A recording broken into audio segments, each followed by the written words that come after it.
지금까지 우리가 하나님의 창조와 관련해서 창세기 1장부터 3장까지 주요 내용들을 살펴보았습니다. 자, 그래서 하나님의 창조는 결국 우리를 구원하시는 하나님의 열심이 되는 것이고 예수 그리스도를 통하여서 그 십자가로 그것을 완성하시게 됩니다. 자, 이번 시간에는 지금까지 나눈 말씀들을 토대로 하나님의 창조가 성경에서 어떻게 표현되고 있는지를 살펴보겠습니다. 우리 함께 읽을 말씀은 이사야 44장 24절부터 26절 말씀입니다. 내 구속자여, 모태에서 너를 지은 나 여호와가 이같이 말하노라. 나는 만물을 지은 여호와라. 홀로 하늘을 폈으며 나와 함께 한 자 없이 땅을 펼쳤고 헛된 말을 하는 자들의 징표를 폐하며 점치는 자들을 미치게 하며 지혜로운 자들을 물리쳐 그들의 지식을 어리석게 하며 그의 종의 말을 세워주며 그의 사자들의 계획을 성취하게 하며 예루살렘에 대하여는 이르기를 거기에 사람이 살리라 하며 유다 성읍들에 대하여는 중건될 것이라. 내가 그 황폐한 곳들을 복구시키리라 하며. 아멘. 여기까지 읽겠습니다. 다시 이제 24절로 보겠습니다. 여기서 보면 우리가 먼저 살펴볼 것은 내 구속자여, 모태에서 너를 지은 나 여호와라고 하는 것입니다. 여기서 구속자라고 하는 것은 가알이라는 단어가 쓰였습니다. 가알 혹시 기억이 나실까요? 보아스 하면 딱 떠오르죠. 기업 물을 자. 그런 뜻입니다. 이 가알이 기업을 무르다 이런 뜻을 가지고 있는데 여기에는 구속하다라는 뜻하고 원수를 갚다라는 뜻이 있어요. 기업을 무른다고 하는 것은 무엇입니까? 그 얘기는 기업을 잃어버렸기 때문에 토대가 없어요. 생명이 없는 상태를 얘기하는 것입니다. 그런 생명이 없는 상태에서 보아스와 같은 기업 물을 자가 나타나는 것이죠. 그래서 대를 이을 수 있도록 해주는 거예요. 근데 그 그림이 뭐냐면 바로 구속하다라는 의미를 가지고 있는 것이고 그것은 더 크게 보면은 원수를 갚아주는 거예요. 그러니까 생명을 잃어버렸어요. 그래서 이것은 창세기 우리가 1장에서 3장의 그림하고 연결해서 이해할 수 있는 것입니다. 하나님께서 복을 주셨잖아요. 에덴 동산을 두시고 그곳에 제사장으로 세웠지만은 뱀의 미혹을 받아서 선악지식 나무를 먹게 되고 그래서 추방이 되는 거예요. 그것이 어떤 상태예요? 죽음의 상태인데 그것이 바로 기업을 잃은 상태예요. 근데 그 기업을 잃은 상태에서 다시 이것을 하나님께서 회복시키시는 거예요. 이스라엘의 회복이 바로 그것입니다. 더 나아가서 우리 개인으로 보자면 하나님께서 우리를 구속하셔서 구원하시는 그림이 되는 거예요. 근데 여기서 기업을 잊게 하신다는 것은 반드시 뭐가 있어야 되냐면 우리 안에 있는 흑암과 공허와 모든 불법과 불의를 제거하심이 있는 거예요. 그것이 바로 원수를 갚아주시는 것이 됩니다. 그것이 이제 가알이에요. 이게 바로 하나님께서 이제 구속자가 되신다고 하는 것이고, 그리고 이것은 곧 뭐냐면 모태에서 너를 지었다라고 하는 개념이에요. 구속하심이 곧 너를 지었다, 즉 하나님의 창조라고 하는 것입니다. 자, 성경에서 창조와 관련해서 야짜라라는 단어, 야짜르, 그리고 아싸라는 단어, 그리고 바라라는 단어가 쓰입니다. 세 개가 쓰이는데 여기서는 이제는 야짜르가 되어 있어요. 너를 짓다, 야짜르. 이 야짜르가 무엇이라고 했습니까? 어떤 형태로 주조하는 것입니다. 빚어서 만드는 거예요. 그래서 성경에 토기장이라는 말이 있잖아요. 그 토기장이가 바로 이 야짜르라는 단어로 쓰이게 됩니다. 이 토기장이가 어떻게 합니까? 그릇을 만들 때에 자기가 뜻한 바, 토기장이가 계획한 것을 따라서 그 토기를 만드는 거예요. 그릇을 만들게 되는 것이죠. 예전에도 말씀드린 것처럼 그릇을 만들려면 뭐가 필요합니까? 고운 흙이 필요한 것이죠. 고운 흙. 그래서 이 토기장이는 먼저 고운 흙을 찾습니다. 이 고운 흙을 그냥 땅에서 채취하여서 땅에서 땅을 가져와서 흙을 가져와서 거기서 정말 고운 가루를 채취하여서 원래 목적에 맞게 그릇을 만드는 것이죠. 그것이 바로 이제 야짜르가 되는 것입니다. 이 단어는 우리를 구속하셔서 구원에 이르게 하시는 과정을 보여주는 거예요, 사실은. 그러니까 우리는 단지 예수님을 믿어서 구원받았다라고 얘기하는 것이지만 여기 안에는 엄청난 압축된 과정들이 있는 거예요. 하나님께서 우리를 진정으로 주의 백성으로 세우시는 구원의 과정이라는 것이 있는 것입니다. 그 모든 과정을 뭐라고 하냐면 창조라고 하는 거예요. 창조라고 하는 것입니다. 그래서 우리는 이 하나님의 창조하심을 곧 구속하심과 연결해서 이해할 필요가 있는 것입니다. 사실 우리는 별개의 것으로 보죠. 왜냐하면 창조하면 그냥 우주 창조로 끝나버려요. 우주 창조하는 것으로 끝내기 때문에 하나님의 구속하심과 구원이 서로 연결되어 있음을 그렇게 이해하지를 않습니다. 그런 부분들이 단절된 지식이 되는 거예요. 그래서 그렇기 때문에 그것이 더더욱더 거기에 뭐가 붙어버리냐면 사람의 계명들이 붙어버리는 것이죠. 생각들이 붙으니까는 또 나름대로의 어떤 또 창조와 관련해서 구속과 관련해서 또 사람의 계명으로 가르치게 되는 것입니다. 자, 이사야 43장 1절입니다. 야곱아, 너를 창조하신 여호와께서 지금 말씀하시느니라. 이스라엘아, 너를 지으신 이가 말씀하시느니라. 너는 두려워하지 말라. 내가 너를 구속하였고 내가 너를 지명하여 불렀나니 너는 내 것이라. 아멘. 자, 여기서 하나님은 창조주로 말씀을 하십니다. 야곱아, 그리고 이스라엘아, 내가 너를 지었다라고 말씀을 하시면서 뭐라고 그러냐면 내가 너를 구속하였고. 그래서 이것을 우리는 그냥 그렇지, 하나님은 태초에 모든 것을 창조하셨고 하나님 뜻 가운데 운영하시는 거지. 그런 다음에 뭐냐면 또 야곱에게는 내가 너를 구속하였다, 구원하였다라고 이렇게 이해가 하는 부분인데, 이 창조하는 것과 구속하는 것을 같이 연결해서 이해할 필요가 있다라고 말씀을 드립니다. 자, 하나님의 창조는 내가 너를 지명하여 불렀나니 너는 내 것이라, 바로 이 말씀이에요. 즉 하나님의 아들을 낳는 것입니다. 이것을 바로 예수님에게 말씀을 하시잖아요. 예수님께서 세례를 받으셨을 때에 바로 이 말씀을 하시게 되는 것이죠. 그래서 하나님의 창조는 바로 이 하나님의 아들을 낳는 것입니다. 바로 세우시는 거예요. 다시 말씀드리면 이것이 성경에서 또 다르게 어떻게 표현되냐면 바로 성전을 세우는 겁니다. 하나님의 영이 거하시는 처소를 세우시는 것을 말씀하시는 것이고, 그것이 바로 요한계시록에서는 새 예루살렘이 되는 거예요. 그런데 이것을 어떻게 이루시냐면 다시 이사야 44장 25절로 돌아가겠습니다. 이 일을 위하여서 하나님이 하시는 일이 무엇이냐면 24절부터 보겠습니다. 24절. 예. 여기서 보면 나는 만물을 지은 여호와라, 홀로 하늘을 폈으며 나와 함께 한 자가 없이 땅을 펼쳤고. 그러면서 25절은 뭐라고 되어 있냐면 헛된 말을 하는 자들의 징표를 폐하며 점치는 자들을 미치게 하며 지혜로운 자들을 물리쳐 그들의 지식을 어리석게 한다라고 하는 거예요. 이게 무엇입니까? 바로 우리 안에 거짓말, 사람의 계명을 완전히 깨뜨려서 폐하심을 얘기하는 거예요. 사람의 소리를 하나님께서 제거하시는 것을 말씀하시는 것입니다. 이 얘기는 우리 안에 진리를 세우시겠다고 하는 거예요. 그 말씀으로 우리 안에 두시겠다고 하시는 것입니다. 이게 그냥 우리가 말씀을 듣고 암송하고 아니면 깨달아서 가지고 있는 것으로 되는 게 아니에요, 원래. 여기에는 같이 무슨 일이 작용이 되냐면 바로 우리 안에 사람의 소리를 제거함이 있는 거예요. 그래서 심판과 부활, 그러니까 심판과 회복이 같이 있는 것입니다. 십자가를 볼 때에 죽음과 부활이 같이 있는 거예요. 십자가를 볼 때 우리가 그냥 죽음만 생각하는데 사실 이것은 연결되어야 되는 것입니다. 반드시 십자가를 졌다면 반드시 무엇이 있어야 됩니까? 부활이 있는 것이에요. 주의 영이 임하잖아요. 그럼 주의 영이 임하셨을 때 임하여서 우리가 그냥 온화해지고 행복해지는 것으로 끝나는 게 아니에요. 기쁨 가운데, 감사 가운데 있는 게 아니에요.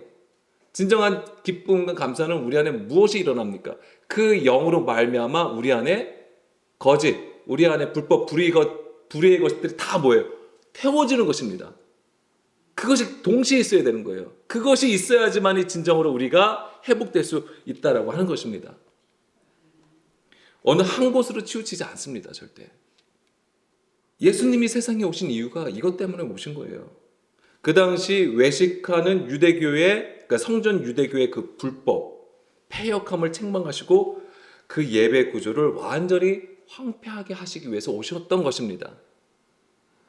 그래서 예수님이 돌 위에 돌 하나도 남지 않고 이것이 완전히 무너져야 된다고 말씀을 하시잖아요.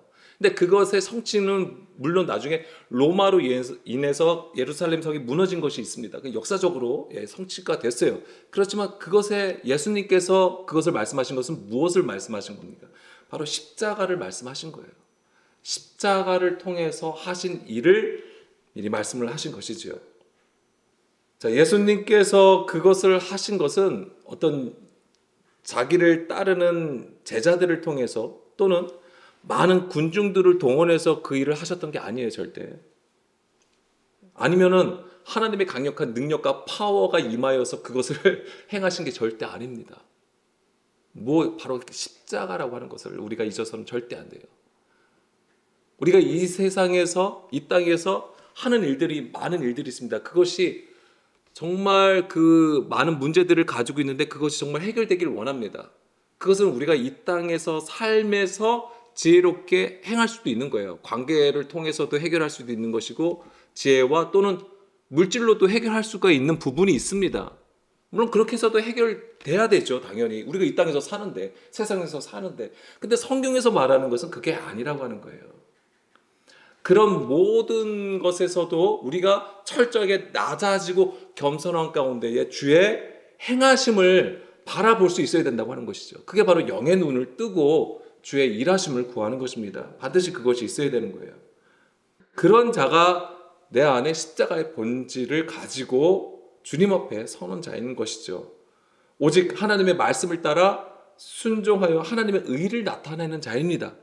하나님은 그런 자를 세우시는 거예요. 이것이 우리 안에서 일어나는 하나님의 역사가 되며 그것이 바로 구속함이라고 하는 것입니다. 자, 그리고 이것을 이루시는 그 모든 과정이 바로 하나님의 창조라고 하는 거예요. 야짜르가 되는 것입니다. 야짜르.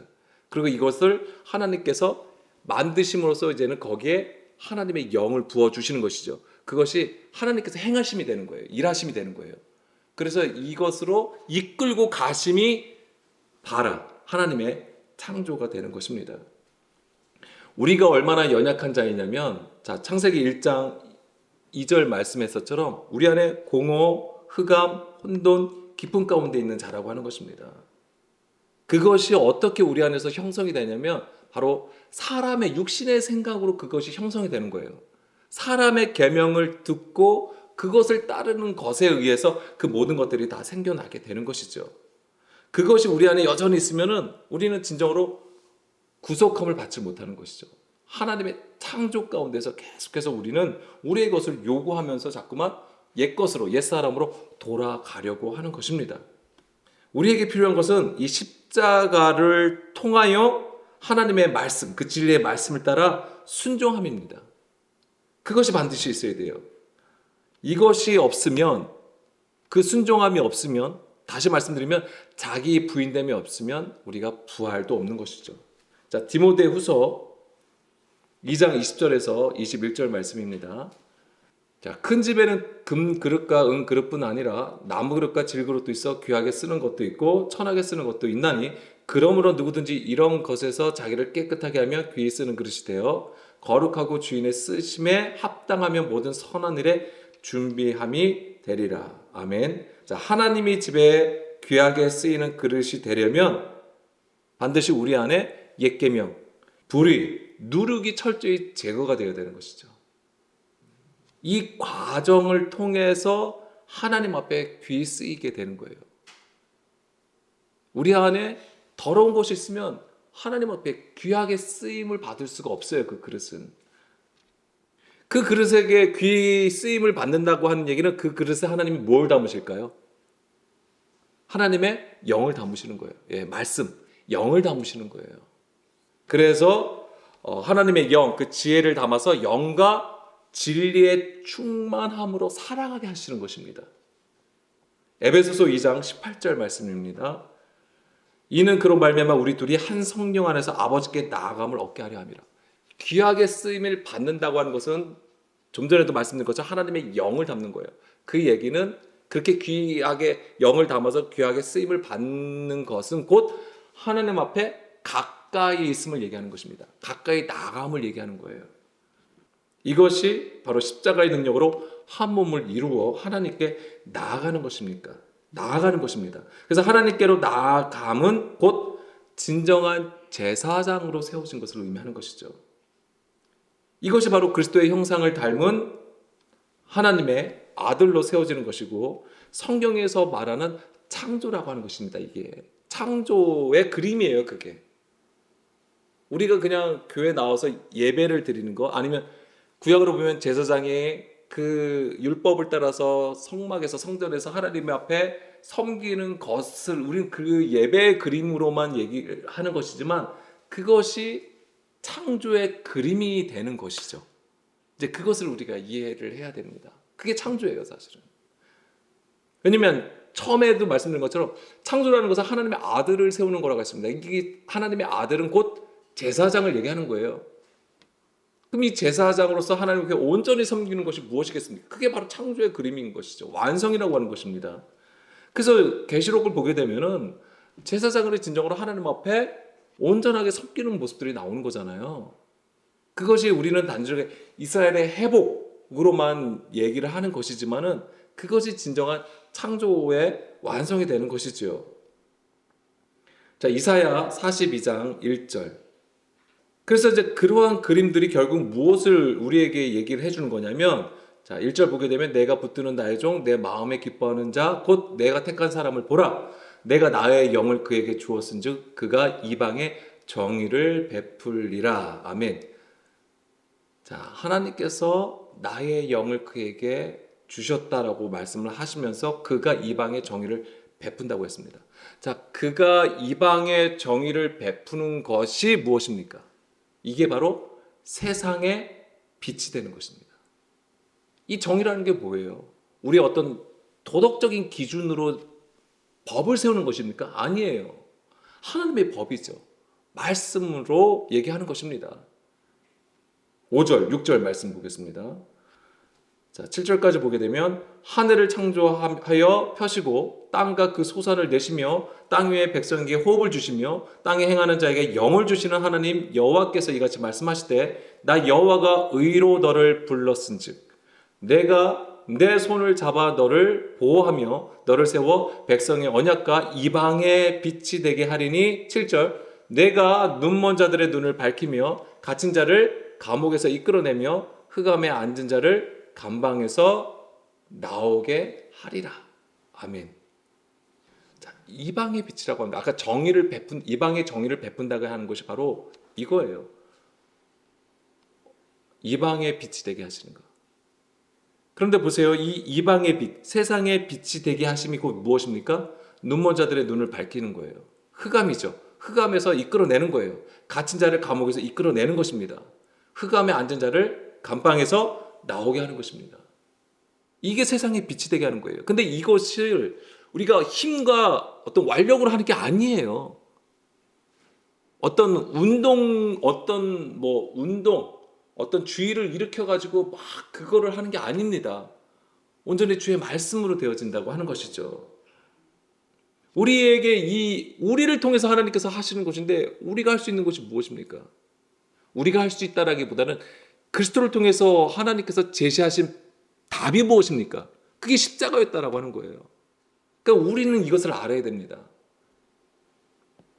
그게 다 지금 창조의 가장 중요한 핵심이 바로 십자가였다고 하는 거예요. 별개의 것이 아니에요. 창조의 핵심이 바로 십자가라고 하는 것이고 그것을 우리는 구속하심으로 우리가 읽고 있을 뿐입니다. 우리가 세상에 빛이 된다고 했을 때는 그냥 예수님을 믿고 교회를 다닌다고 해서 저절로 되는 것이 아닙니다. 반드시 주의 영이 우리 안에 거하심으로 그 일하심이 있어야 되는 것이고 그 일하심이 우리의 삶에서 증인의 삶으로 살아감이 있어야 되는 거예요. 그게 없으면 안 돼요. 그냥 단지 선하고 착하게 사는 것으로 되는 게 아닙니다. 또 이런 부분도 오해하지 마십시오. 자, 이사야 42장 8절에서 9절 말씀입니다. 나는 여호와이니 이는 내 이름이라 나는 내 영광을 다른 자에게 내 찬송을 우상에게 주지 아니하리라. 보라 전에 예언한 일이 이미 이루어졌느니라. 이제 내가 새 일을 알리노라. 그 일이 시작되기 전에라도 너에게 이르리라. 아멘. 그래서 철저하게 하나님은 진정한 하나님의 아들들, 진정한 제사장들을 세우심으로써 예배와 찬송 받기를 원하시는 것이죠. 이 본질의 것을, 진리의 말씀을 깨닫지 아니하고 우리가 드리는 예배와 찬송은 결국 누구에게 예배 드리는 거예요? 우상에게 예배 드리는 거가 되는 거예요. 하나님이 가만히 있으시겠냐고요? 아닙니다. 그래서 하나님은 주의 영을 통하여서 우리로 하여금 하나님의 그 영광을 나타내기를 원하시는 거예요. 하나님이 짜자잔 하고 내가 이런 하나님이야 라고 뽐내시는 게 아니에요. 누구를 통해서 하나님의 영광을 나타내시냐면 그 십자가의 본질을 가진 자, 겸손한 자, 낮아진 자, 심령이 가난한 자를 통하여 하나님이 그 영광을 나타내시는 것입니다.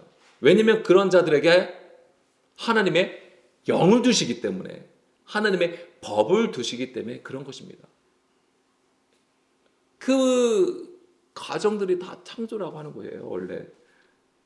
그래서 여기서 보게 되면은 바로 이것이 9절에 보게 되면은 바로 이것이 바로 세상의 빛이 되는 것인데, 여기서 전에 예언한 일이 이미 이루어졌다라고 했습니다. 이 전이라고 했을 때는 어떤 것을 얘기하냐면 라숀이라는 단어가 써 있어요. 전에. 그래서 전에면은 그래 과거에 어떤 날, 어떤 때 이렇게 생각을 하는 것이지만 라숀이라고 되어 있습니다. 이게 이전에, 전에라는 뜻도 있습니다만 첫 번째의, 최초이라는 뜻도 가지고 있습니다. 처음에 하신 말씀이에요. 처음에 나타난 거. 태초에 하나님이 천지를 창조하셨잖아요. 그때 말씀하신 것들. 그러니까 하나님의 창조와 관련이 되어 있는 거예요. 근데 이것이 뭐냐면 이제 내가 새 일을 알리노라. 새 일이라고 하는 것입니다. 여기서 새 일은 하다슈예요. 하다슈. 하다슈가 무슨 뜻이냐면 새로운 이란 뜻을 가지고 있습니다. 이게 없는 것을 있는 것을 만드는 게 아니에요. 우리는 창조를 그렇게 만들죠. 무에서 유를 창조하였다고 얘기하는 것이지만 여기서 새 일이라고 하는 것은 하다슈, 새로운이란 뜻인데 뭐냐면 갱신이에요. 회복시키시는 것을 말하는 것입니다. 그래서 고린도후서 5장 17절, 18절 말씀을 보게 되면 그런즉 누구든지 그리스도 안에 있으면 새로운 피조물이라 이전 것은 지나갔으니 보라 새 것이 되었도다. 모든 것이 하나님께로서 났으며 그가 그리스도로 말미암아 우리를 자기와 화목하게 하시고 또 우리에게 화목하게 하는 직분을 주셨으니 아멘. 자, 이전 것이 지나가고 새 것이 되었다라고 하는 것입니다. 이 새 일이라고 하는 것이. 이것은 그리스도 안에 거하며 새로운 피조물이 되는 것이죠. 이것이 바로 하나님께서 태초에 뜻하신 새 일이라고 하는 것입니다. 그러니까 이 새 일이라고 하는 것은 바로 재창조, 창조를 얘기하는 거예요. 근데 이 또 새 일은 아까 이사야, 그렇죠? 이사야 아까 42장의 그 말씀들 쭉 1절부터 쭉 내려오게 되면 이 새 일이라고 하는 것이 바로 뭐냐면 이 새 일이 어떻게 나타나는 것이냐면 바로 세상의 빛으로 나타난다고 하는 것입니다. 근데 이 빛이 되는 것이 다시 말씀드리면 우리 안에 새 영, 하나님의 영을 두셔서 진리를 나타낸다라고 하는 것이죠. 그래서 이 빛을 비추려면 무엇이 필요합니까? 기름이 필요한 거예요. 성령의 기름 부음이 반드시 필요한 것이죠. 그런데 여기서 우리가 한 가지 더 깨달아야 되는 것은 기름 부음이 우리 가운데 임하여질 때에 우리가 생각하는 것은 무엇입니까? 이제는 주의 일을 하겠구나. 이제 주의 영광만 나타나겠구나. 이렇게만 생각을 하죠. 그런데 우리가 이것을 잊으면 안 돼요. 디모데후서 3장 16, 17절 말씀입니다.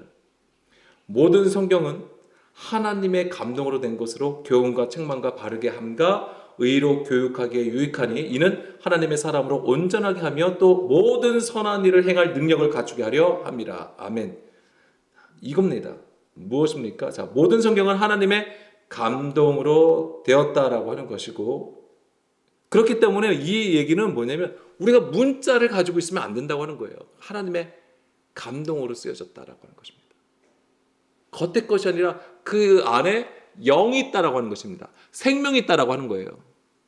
그것을 듣고 깨달아야 된다고 하는 것이고, 자, 여기서 근데 깨달아야 된다고 말씀을 드렸잖아요. 근데 이 깨달음이 바로 뭐냐면, 자, 깨달음이 뭐냐면 우리가 그냥 그거였구나 이렇게 아는 걸 얘기하는 게 아니에요.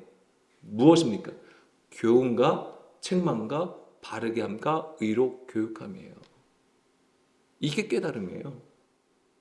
이것이 우리 안에 있어야지만이 진정으로 하나님의 아들로 거듭나게 되는 것입니다. 이 과정을 거치는 것이 지어진다고 하는 거예요. 그러니까 오늘 우리에게도 이것이 반드시 있어야 돼요. 하나님의 교훈하심, 책망하심을 받아야 되는 거예요. 그리고 우리가 곁길로 행하였던 것에서 바르게 주의 길에 바르게 서야 되는 것이고, 의로 교육함을 반드시 받아야 되는 것이죠. 이게 우리에게 어떻게 임할까요? 징벌로 임하는 거예요. 책망이에요. 채찍질 받는 것입니다. 이 과정을 거치는 것이 지어지는 것이고, 곧 그것이 바로 창조의 과정이라고 하는 것입니다. 그것이 창조예요. 하나님께서 계속 이끌어 가시는 것이죠. 주의 의가 있는 곳, 주의 뜻하신 바를 따라서 계속 이끌어 가심이죠. 그러니까 오늘 우리에게는 계속 이 교훈하심과 책망을 받는 것이 있어야 되는 거예요. 그러면은 내가 딱 서 있으면, 내 생각 가지고 딱 서 있으면 이것이 되지 않아요. 내가 철저하게 낮아질 때에 교훈을 받고 책망을 받을 수 있는 거예요. 그런 자를 하나님께서 바르게 인도해 가시는 거고 의로 세워 주시는 것입니다. 자, 시편 94편 11절 12절 말씀입니다. 여호와께서는 사람의 생각이 허무함을 아시느니라. 여호와여, 주로부터 징벌을 받으며 주의 법으로 교훈하심을 받는 자가 복이 있나니. 아멘. 예. 우리가 뭔가 대단한 걸 하고 뭔가 착해 보이고 선해 보이고 열심으로 뭔가 하여도 하나님은 우리의 정체를 아십니다. 예, 허무하다는 걸 아세요. 공허하다는 걸 아십니다. 우리가 연약한 존재라는 걸 아세요. 그렇기 때문에 우리에게 말씀을 주실 때에 그것이 뭐가 됩니까? 징벌이 된다라고 하는 것입니다. 주의 법으로 교훈하심이에요. 근데 우리는 이 그림을 어디서 또 보게 되냐면 시내산에 출애굽한 이스라엘 백성들이 시내산에 도착했잖아요. 근데 보세요. 하나님의 영이 애굽에 있는 백성들에게 임하였어요. 그죠? 하나님의 영이 그래서 그들을 이끌어 가시는 건데 뭐냐면 출애굽이 일어났잖아요. 근데 애굽에서 나올 때에 그냥 나옵니까? 하나님의 영이 막 우리를 이끌어 가시니까 우르르 나온 겁니까? 아니에요. 바로의 완악함을 깨뜨리시죠. 그것이 바로 애굽에 내린 10가지 재앙이 되는 거예요. 그게 뭡니까? 그게 교훈하시고 징벌이 되는 것입니다. 책망이에요. 그걸 받아야 된다니까요. 근데 그 징벌을 어디까지 받아야 되냐면 맨 마지막 재앙이 무엇입니까? 예, 장자 죽음이에요. 우리 안에 첫째 것, 하나님보다 우리 안에 육신의 처음 것이 죽어야 된다고 하는 것입니다. 거기까지 이르러야 되는 거예요. 그것이 우리가 아브라함을 통해서도 본 것이 마지막 시험이라고 하는 것이잖아요. 이삭을 번제로 바쳤던 것과 같은 거예요. 사실은 다르지 않습니다. 그러니까 거기까지 이르러야 되는 거예요. 그게 뭐냐면 내가 죽는 것입니다. 완전히. 그랬을 때에 비로소 나오는 건데, 근데 여기서도 우리가 더 알아야 되는 것은 무엇입니까? 그럼 애굽에서 나온 것으로 우리는 그것을 구속함을 받았다고 하는 거잖아요. 애굽에서 나왔으로서 구원 받았다고 하는 거잖아요. 근데 하나님께서 이끌어 가신 것은 어디로 이끌어 가십니까? 광야로 이끌어 가셨어요. 그러니까 그것으로 되는 게 아니에요. 구속은 우리가 어린 양의 피를 뿌렸기 때문에 나온 거잖아요. 그것은 어린 양의 피, 즉 십자가를 통해서 이루신 일이지만 그것으로 끝나는 게 아니에요. 완성이 되는 게 아닙니다. 진정한 완성을 위해서 하나님께서 거치시게 하는 과정이 바로 광야 생활이라고 하는 것입니다. 그 광야에서 무엇을 하십니까? 예, 계속 시험하시기 위해서 만나를 먹이게 하시죠. 매일 주시는 말씀이에요. 그게 그 만나를 주심으로써 그 광야에서 시험을 하시는데 왜? 줄이고 낮추어진 자로 만드시기 위해서. 그 얘기는 왜 그렇게 만드시냐면 하나님의 입에서 나오는 모든 말씀으로 살아가는 백성으로 삼으시기 위해서 계속해서 그 일을 하시는 거예요. 근데 그것조차도 많은 이들이 가나안 땅에 들어가지 못하는 거잖아요. 어려운 것입니다. 쉬운 게 아니에요. 그냥 우리가 예수님 믿고 교회 잘 나오면 되는 게 아니라고 하는 것이죠. 그래서 중요한 것은 뭐냐면 바로 주의 말씀으로 책망하심과 교훈하심을 따라서 반드시 그 하나님께서 정하신 그 법을 따라서 그 의 가운데에 세워져야 한다라고 하는 것입니다. 그래서 창세기 1장 2절 창세기 1장 2절에 보면 하나님께서 천지를 창조하셨는데 2절에 보면 땅의 상태가 나와요. 영적 상태가 나옵니다. 흑암, 공허, 기품, 혼돈 가운데 있는 것이죠. 그런 자를 하나님께서 하나님의 영이 수면 위를 운행하심으로써 그들에게 3절에서 어떤 일을 하십니까? 빛을 비추신다고 하는 거예요. 이 빛을 비추셨을 때에 우리가 많이 구하죠. 사실은 우리가 하나님 앞에 우리에게 빛을 비춰주십시오. 주의 빛을 우리 가운데 비춰주시길 원하잖아요. 근데 이게 뭐냐면 사실은 이게 따뜻해서 그런가요? 따뜻하고 온화하고 뭔가 하나님의 사랑이 느껴질 것 같으니까는 빛을 구하시는 건가요? 그런 마음으로 구하시면은 잘못된 거예요. 이 빛이 오는 것은 무엇입니까? 주의 빛이 임함은 책망이에요. 이게 아까 디모데후서 3장 그 말씀이에요. 책망과 교훈과 바르게 함과 의로 교육함이에요. 이게 이 빛이 오게 되면 어둠이 드러나고 물러가게 되어 있는 거예요. 이 어둠이 무엇입니까? 흑암. 사람의 계명이에요. 사람의 계명을 따라 사람의 것으로 하나님을 섬기는 그 모든 구조들을 얘기하는 것입니다. 그것을 깨트리신다고 하는 것입니다. 그것을 우리는 이스라엘의 역사, 즉 이 애굽에서 나올 때의 그 출애굽의 사건들을 통해서 우리가 볼 수 있는 것이고 또한 가나안 땅에 들어가는 것조차도 결코 쉬운 것이 아니다. 우리가 생각한 것처럼 그냥 간단한 게 아니라고 하는 것입니다. 물론 예수님을 믿고 구원받는 거 맞습니다.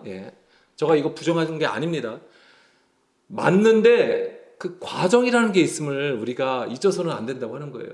그렇기 때문에 오늘도 우리는 그 고난을 참고 인내하며 또는 그것을 감당해 가면서 주의 길에 서야 된다고 하는 것이죠. 그렇기 때문에 믿음으로 인내함이 반드시 필요한 것입니다. 왜 성경에 왜 믿음의 선지들이 왜 계속해서 등장하면서 나올까요? 그게 바로 믿음의 인내를 보여주는 거예요. 물론 그 각 사람의 인생이 있고 그 삶이 있는 것이지만은 그것을 계속해서 통해서 우리로 하여금 그 믿음이 끊어지지 아니하고 하나님의 아들들이 나타남을 계속 보여주시는 거예요. 각 세대마다, 각 시대별마다 계속해서. 물론 중간 시대가 있었습니다. 그렇지만 성경에 기록되지 아니하였을 뿐이지 사실은 믿음의 일꾼들이 있었다고 하는 것이죠. 계속 하나님의 그 일하심을 구하고 구원을 구하였던 자들이 있던 것이고 그것이 있었기 때문에 구약의 그 중간 시대가 딱 있고 그 다음에 뭡니까? 그 다음에 시작에 딱 예수님이 등장하게 되는 것이죠. 예수님의 등장이 갑자기 뿅 하고 나타난 역사가 아니에요. 기록이 되어 있지 않을 뿐이지 계속 이 믿음의 일꾼들을 통해서 이 믿음은 계속해서 이어져 나왔다는 것이죠. 그 뿌리를 통해서 예수 그리스도가 이 땅에 오셨던 것입니다. 그런 것을 절대 잊어서는 안 되는 것이죠. 그래서 주의 말씀으로 줄이고 낮아지는 것, 이것이 바로 주의 징계고 훈계하심인 것이고 이것이 바로 하나님의 구속하심인데 그 과정이 바로 하나님의 창조라고 하는 것입니다. 이 과정을 거쳐야지만 진정한 제사장 나라가 되는 것이고 거룩한 백성이 되는 것입니다. 출애굽기 19장 5절에서 6절 말씀, 세계가 다 내게 속하였나니 너희가 내 말을 잘 듣고 내 언약을 지키면 너희는 모든 민족 중에서 내 소유가 되겠고 너희가 내게 대하여 제사장 나라가 되며 거룩한 백성이 되리라. 너는 이 말을 이스라엘 자손에게 전할지니라. 아멘. 여기서 모든 민족 중에서 내 소유가 된다. 소유가 뭐죠? 세굴라, 보석, 보화를 얘기하는 것입니다. 하나님의 가장 귀한 것을 얘기하는 거예요. 하나님이 가장 귀하게 여기시는 것이 무엇입니까? 내 말을 잘 듣고 내 언약을 지키는 자를 얘기하는 거예요. 그런 자를 제사장 나라라고 하는 것이고 거룩한 백성이라고 부르시는 것입니다. 이스라엘이죠. 우리가 하나님께 속한 자가 될 때 진정으로 하나님을 경외하며 영과 진리로 예배할 수 있는 것입니다. 이런 자가 바로 하나님의 아들들이 되는 것이죠. 따라서 이 하나님의 창조는 바로 이것입니다. 하나님의 이 출애굽 사건을 통해서 우리가 알 수 있는 것은 하나님의 창조를 통하여서 바로 이 제사장 나라를 세우시는 것이고 거룩한 백성이 되게 하시는 것입니다. 바로 주의 세굴라, 보화를 만드시는 거예요. 오늘도 주의 영이 우리 안에 계심으로써 이 하나님의 뜻하신 바 된 이러한 자들로 세워지기를 간절히 소망합니다. 아멘.